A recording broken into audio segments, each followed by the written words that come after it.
Think about the last time you were at a dinner party or maybe like a networking event, and someone walks up to you and asks that inevitable, slightly awkward icebreaker. You know the one.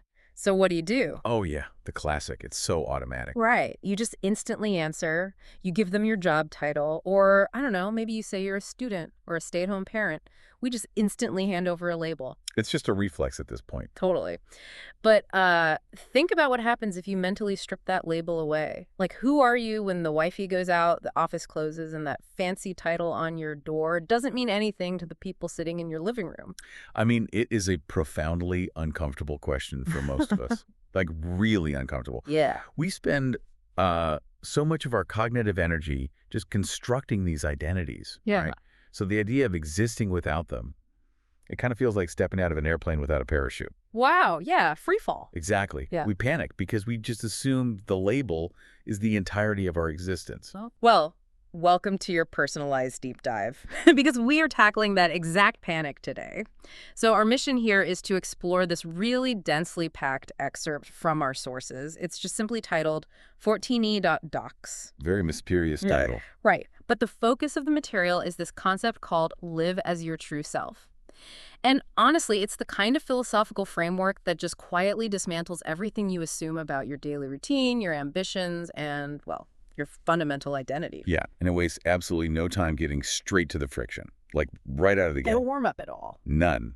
The core premise it establishes right away is that while the roles we play, the dedicated parent, the loyal friend, the visionary professional, while those are undeniably important to how society functions, they are not our true identity. Right, they're just roles. Exactly. The text points out that the problems in our lives, like all those deep anxieties and dissatisfactions, they begin when we become so attached to these external roles that we suffer this kind of psychological amnesia. Psychological amnesia, I like that. Yeah, we essentially forget the person underneath the costume. Okay, let's unpack this, because that is a massive claim to make. It honestly makes me think of like an actor who has been performing in a hit Broadway play for a decade. Oh, that's a great analogy. Right, like 8 shows a week playing the exact same character. And they've lived in that costume for so long that when the curtain finally falls and the theater empties out, they're just sitting alone in the dressing room staring at the mirror. And they literally cannot remember their real name. But grease paint has essentially become their skin. Exactly.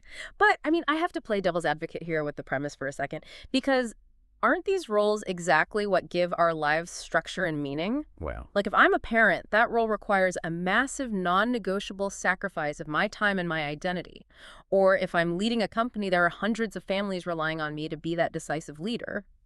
The text says these roles are important, so how does the philosophy differentiate between executing those roles beautifully and, like, dangerously losing ourselves in them? What's fascinating here is how the framework resolves that exact tension, because it absolutely doesn't advocate for nihilism or abandoning your responsibilities. Okay, good.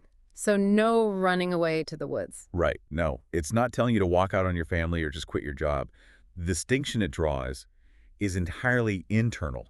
It focuses on the mechanism of attachment. Attachment. Okay, say more about that. So unhealthy attachment happens when your baseline sense of self-worth becomes inextricably linked to the feedback loop of that specific role.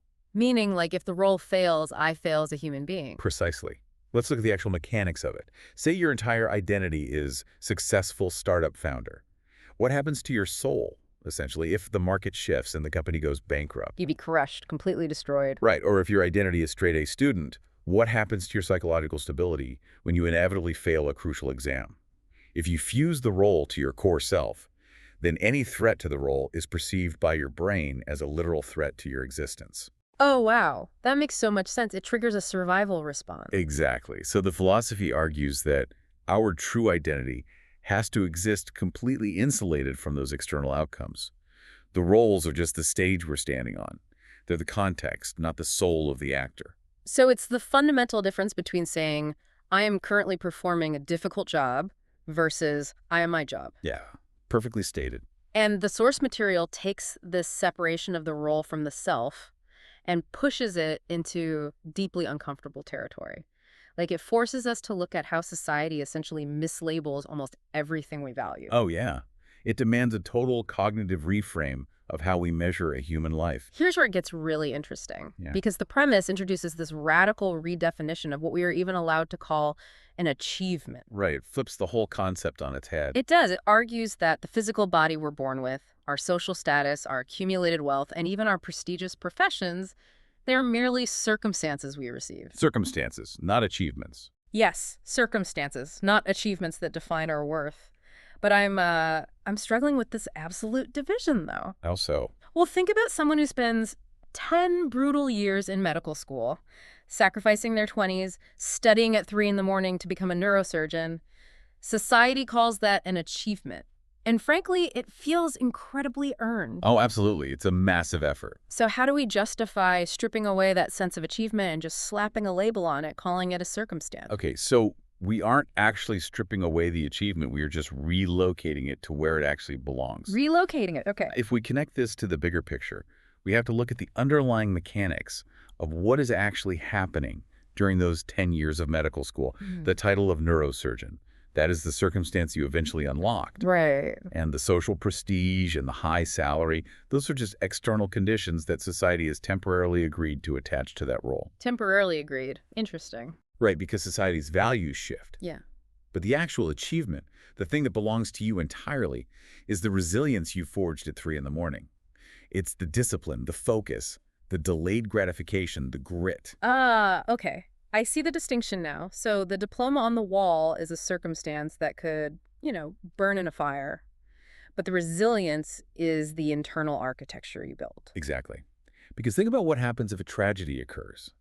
Say that same neurosurgeon developed a tremor in their hands and can never operate again. Oh, that would be It devastating. would. But if their identity was tethered to the circumstance, the title of surgeon, they are completely destroyed. But if their identity is tethered to their character, the resilience, the intelligence, the adaptability, they simply take those earned achievements and apply them to a brand new circumstance. They just pivot because the engine is still intact. Exactly. This paradigm shift is incredibly liberating because it moves your locus of control from the chaotic outside world to your own internal forge. It creates this shockingly clear dividing line. On one side, you have circumstances, right?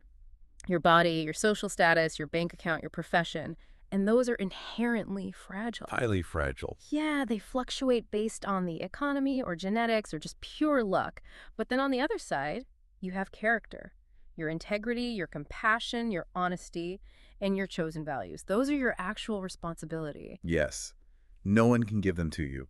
And more importantly, no one can take them away. And that is why character is the only valid metric for true achievement. I mean, you cannot control the socioeconomic status you were born into. You can't control a global recession that wipes out your industry. But you have absolute unyielding control over your honesty in this exact conversation. You have total control over your compassion in this current moment. Which completely levels the playing field of the human experience. If true achievement is character, then anyone, regardless of how limited or difficult their circumstances are, has equal access to greatness.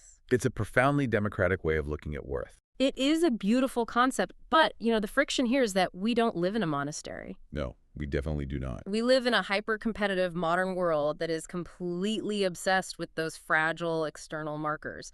I mean, we are bombarded with algorithms telling us to chase wealth, to project status, to constantly upgrade our circumstance. It's a 24/7 barrage. Right. So if we accept this philosophical premise that our roles and our circumstances are not our true identity, we hit a very steep practical wall. Yeah, we have to move from theory to implementation. So what does this all actually mean? How do we do this on a Tuesday? The Tuesday test. Exactly. Yeah. How do you navigate a stressful morning commute or a high-pressure quarterly review or, I don't know, a conflict with a neighbor using this architecture of true freedom? Well, the framework provides very specific behavioral instructions to navigate that exact Tuesday.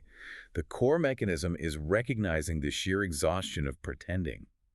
Just think about the cognitive load required to constantly monitor your ego. Oh man, it takes a lot mental RAM. A tremendous amount.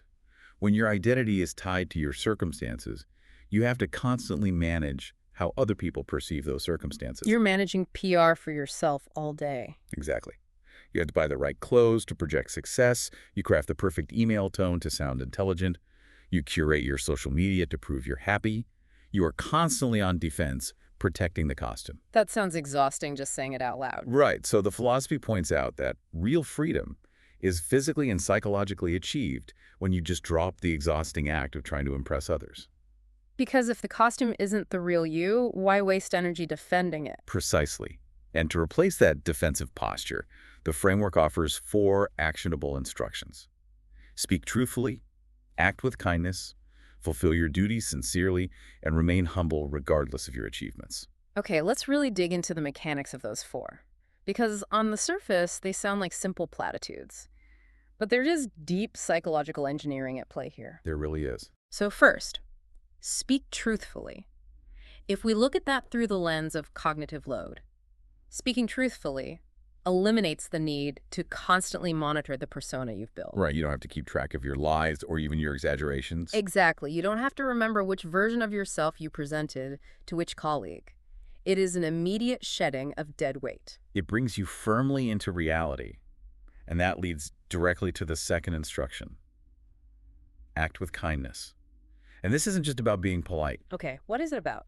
When you realize that you are not your costume, you simultaneously realize that the person frustrating you, like the rude customer service rep or the difficult coworker, they are also not their costume. Oh, wow, they're also caught in the same identity trap. Exactly. So kindness becomes the mechanism by which you bypass their role and speak directly to their humanity. That reframes conflict entirely. Instead of 2 costumes fighting, it's 2 people underneath. Is- The third instruction is where I think people get tripped up, though. Mhm. Fulfill your duties sincerely. Because the framework explicitly does not give you a pass to be lazy. No, definitely not. You still have to hit your deadlines, you still have to pack school lunches, you still have to pay your taxes. But the how and the why completely change. When you fulfill your duties sincerely, you're engaging in the action for the sake of the action itself, not for the applause that follows it. You do excellent work because excellence is a reflection of your internal character, not because you're trying to manipulate your boss into giving you a promotion. It removes the transactional anxiety from your daily tasks. It's just doing the right thing because it's the right thing. Which brings us to the final and perhaps most difficult instruction. Remain humble, regardless of your achievements. Why is humility the linchpin of this entire architecture? Well, this raises an important question about how we process feedback. The framework warns us about the extreme volatility of the external world. Success and failure, praise and criticism, financial gain and loss, they're all temporary states. Very temporary. Right. So if you build your identity on the foundation of praise, you are essentially outsourcing your emotional stability to a crowd of strangers. It's like building your dream house on a geological fault line. Oh, I love that image. Like, you might get a beautiful view of the valley, but the foundation is entirely out of your control. The moment there is a tremor, a bad performance review, an insulting comment online, a missed promotion, your entire psychological house collapses because it was built on someone else's opinion. That is the perfect way to understand the mechanism. Humility is the act of moving your house off the fault line. Just picking it up and moving it. Yeah. By internalizing that external praise is just a temporary circumstance, you also realize that external criticism is equally temporary and meaningless to your core self. It goes both ways. Exactly. You redirect all that competitive energy. Instead of trying to appear greater than others, which is really just chasing the applause, you focus purely on the internal metric, becoming a slightly better, more honest, more compassionate version of yourself today than you were yesterday. And a peaceful mind and a noble character become the ultimate rewards. I mean, they're described in the text as priceless because they are the only assets that are truly immune to the fault line. They're earthquake-proof. Yes. If your only goal today is to practice integrity, a market crash cannot stop you. A bitter critic cannot take away your kindness. You become fundamentally untouchable. Untouchable, but not numb. Right. Obviously, we still feel pain and we still have to navigate really difficult circumstances, but the core engine of who you are is protected. You are no longer collateral damage to the world's volatility. So if you successfully insulate yourself from that daily tremor, it changes not just your Tuesday, but how you look at the entire finish line of your life. The philosophy eventually pulls us all the way out to the longest-term perspective possible. Our ultimate legacy. Yeah, it forces a confrontation with what actually survives us. It's a sobering shift in perspective, isn't it? It really is, but it exposes the absurdity of how we spend our time. The source material points out that at the end of a life, people rapidly forget the circumstances we killed ourselves to accumulate. You really do. Think about a eulogy. If someone stood up at a funeral and literally just read the deceased person's LinkedIn profile, Oh, no. right, their job titles, their quarterly earnings, the square footage of their house, we would all squirm in our seats. You would feel incredibly hollow, like painfully shallow. Exactly. Because deep down, we all intuitively know that a list of circumstances is not a measure of a human soul. What people actually remember, the only thing that leaves a resonant echo, is how we treated them, the values we embodied. The safety they felt in our presence. Yes.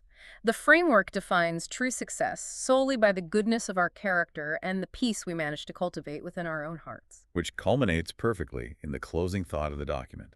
It synthesizes the entire journey we've been on. It states, your greatest achievement is not the role you play in the world, but the person you become while playing it. Not the role you play, but the person you become while playing it. Man, that changes everything about how we approach our daily grind. What makes that formulation so powerful is that it fully integrates the external world with the internal work.